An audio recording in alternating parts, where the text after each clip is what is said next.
की मौत पहले ही हो चुकी थी और वो अपने पिता के लापता होने के बाद बहुत ज्यादा अकेली पड़ गई थी। जब कई कोशिशों के बाद भी उसके पिता नहीं मिले तो सबने उन्हें ढूंढना ही छोड़ दिया और हार मान ली। इतनी टेंशन के बीच कमला का ध्यान रखने वाला कोई नहीं था, इसलिए कमला के चाचा चाची ने उसकी शादी प्रभाकर परिवार के बड़े बेटे अजीत से कर दी ताकि कमला का ध्यान रखने के लिए हमेशा कोई हो। अजीत ने कमला को उसके मुश्किल समय में संभाला और वो थोड़ा बेहतर महसूस करने लगी।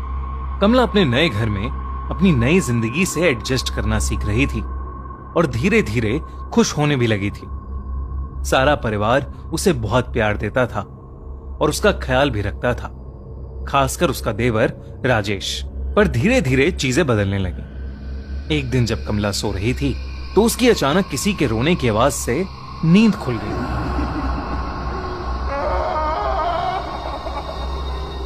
उसने अपने बगल में देखा तो अजीत अभी भी सो रहा था और कमरे में उन दोनों के अलावा और कोई नहीं था। उसे वो आवाज फिर से आई, लेकिन अभी भी उसे कोई नहीं दिख रहा था। उसने इसे अपना वहम समझा और चुपचाप वापस सो गई। लेकिन उस दिन के बाद से उसे लगभग हर वक्त वो रोने की आवाजें सुनाई देने लगी थीं। उसे ऐसा लगने लगा था कि ये आवाजें शायद उसके पिता की हैं, जो दर्द में चीख रहे हैं और उससे मदद मांग रहे हैं। कमला अब घबरा चुकी थी और उसने ये बात अजीत और रजनीश को बताई। दोनों ने ये उसका वहम समझा और उसे कहा कि शायद ये इसलिए हो रहा है क्योंकि वो अपने पिता को बहुत मिस कर रही है। धीरे धीरे कमला की तबीयत भी खराब रहने लगी। उसे हर वक्त गुस्सा आने लगा था। वो छोटी छोटी बातों पर चिढ़ जाती थी और अगर उसे कोई किसी भी चीज के लिए मना करता तो वो उसको जान से मारकर खाने की धमकी देने लगी थी। सबको लगा कि अपने पिता के खोने का दुख उसके दिमाग पर हावी हो रहा था, लेकिन इस सब के बीच कमला को वो आवाजें अभी भी आ रही थीं। एक दिन वो आवाज कमला को हवेली के एक पुराने कमरे से आ रही थी। वो जब उस कमरे में गई तो उसे वहां एक काली मूर्ति मिली। उस मूर्ति को देखते ही उसे एक अजीब सी बेचैनी महसूस हुई, लेकिन जैसे ही उसने मूर्ति को छुआ उसे बेहद अजीब सा लगने लगा। उसे घुटन महसूस होने लगी और उसे सांस लेने में अचानक बहुत ज्यादा तकलीफ होने लगी। कमला ने घबराकर उस मूर्ति को वापस नीचे रख दिया। कमला को डर लग रहा था और वो कमरे से बाहर ही जा रही थी कि उसके पैर में कुछ भारी सी चीज आकर लगी। जब कमला ने ध्यान से देखा तो वहां एक इंसानी खोपड़ी, एक स्कल उसके पैरों में पड़ा था।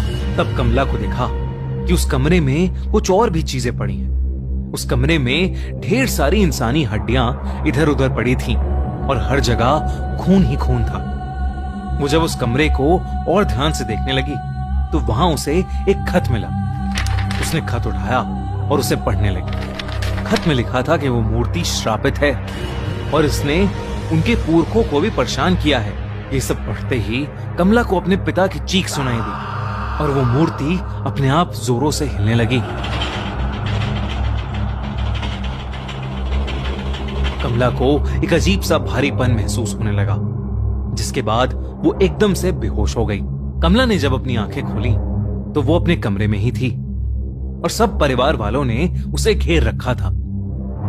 कमला उन्हें सब कुछ बताने लगी, लेकिन सबने उसको बताया कि उन्हें वो घर के ड्राइंग रूम में बेहोश पड़ी मिली थी और शायद ये उसका कोई बुरा सपना था। उन्होंने कमला को दवाई दी और उसे सुला दिया, पर उस रात कमला हमेशा हमेशा के लिए बदल गई।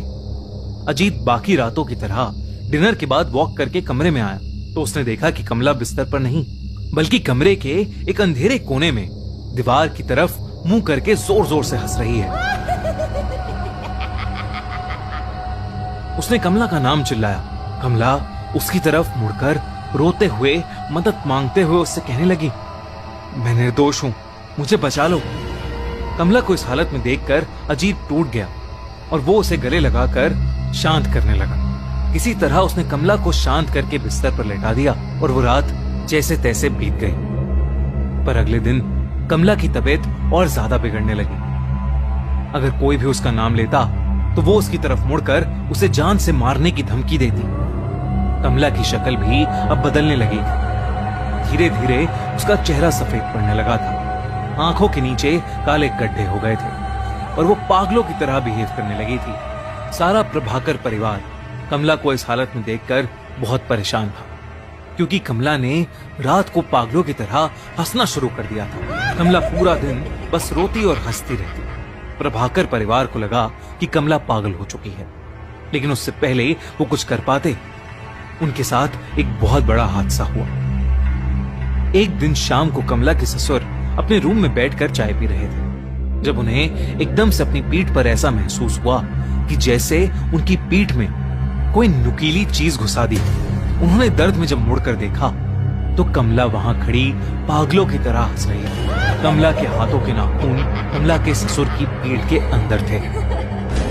कमला के ससुर ने जोर से चिल्लाया और सब कमला को कंट्रोल करके अंदर ले गए। उसे उसके कमरे में ले जाकर उसे बेड से बांध दिया, लेकिन देर रात अजीत ने देखा कि कमला बिस्तर में थी ही नहीं।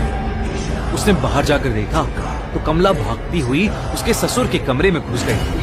अजीत कमला को पुकारता हुआ उनके कमरे में घुसा, पर इससे पहले वो कुछ कर पाता, कमला ने अपने ससुर को पकड़ लिया और बिना कुछ सोचे समझे उन्हें जानवरों की तरह मारकर उनके शरीर का मांस नोचने लगी और फिर उसे खाने लगी।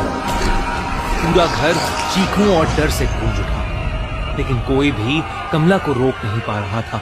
अजीत और उसकी मां ने कमला को उनके पिता की लाश के साथ लॉक कर दिया। उन्हें कुछ समझ नहीं आ रहा था और अंदर कमला पागलों की तरह चिल्लाई जा रही थी।